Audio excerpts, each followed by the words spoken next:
తండ్రితో బ్యాంకులో లైన్లో నించోడానికి కోపమొచ్చి. కొడుకు ఏమన్నాడో తెలుసా? తండ్రి ఆన్సర్ హైలైట్.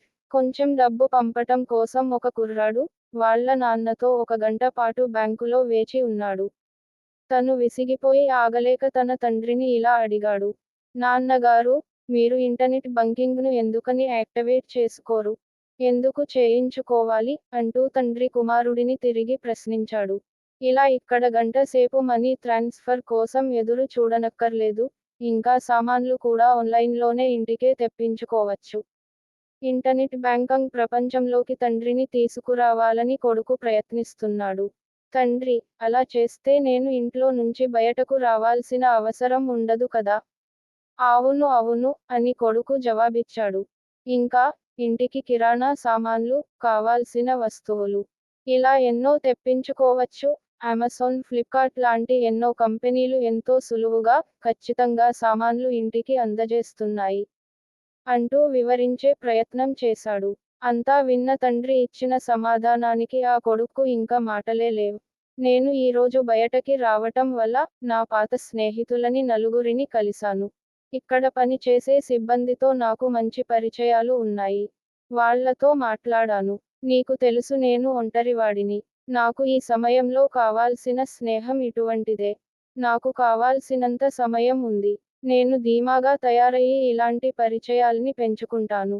2 ఏళ్ల క్రితం నాకు అనారోగ్యం వచ్చినప్పుడు, నేను ఎప్పుడూ పళ్ళు కొనే కొట్టువాడు నన్ను చూడటానికి వచ్చాడు. నా కోసం బాధపడ్డాడు, కన్నీళ్లు కార్చాడు. నేను కోలుకోవాలని, బాగుపడాలని కోరుకున్నాడు. కొన్ని రోజుల క్రితం, అమ్మ పొద్దున్నే, మార్నింగ్ వాక్ కోసం వెళ్ళినప్పుడు కళ్ళు తిరిగి పడిపోయింది.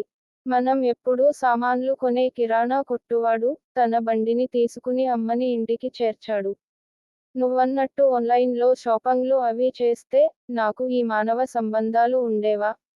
పళ్ళ కొట్టువాడు నా బాధను పంచుకునేవాడా? కిరాణా కొట్టువాడు అమ్మను ఇంటికి చేర్చేవాడా?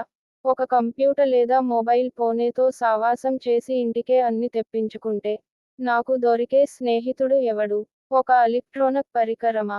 నేను ఏదైనా కొనేటప్పుడు వాళ్ళను చూస్తూ వాళ్ళతో మాట్లాడటం నాకిష్టం.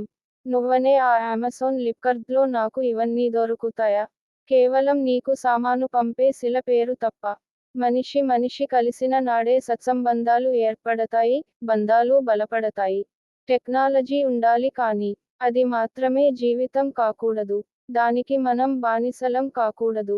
మనుషులతో జీవించండి. పరికరాలను వాడుకోండి. ప్రేమించవలసిన మనుషులను వాడుకొని, వాడుకోవాల్సిన పరికరాలతో జీవించకండి. తెగిపోతున్న మానవ సంబంధాల గురించి ఒక్కసారైనా ఆలోచించండి. లైక్ చేయండి, షేర్ చేయండి, సబ్స్క్రైబ్ చేసుకోండి. Thank you.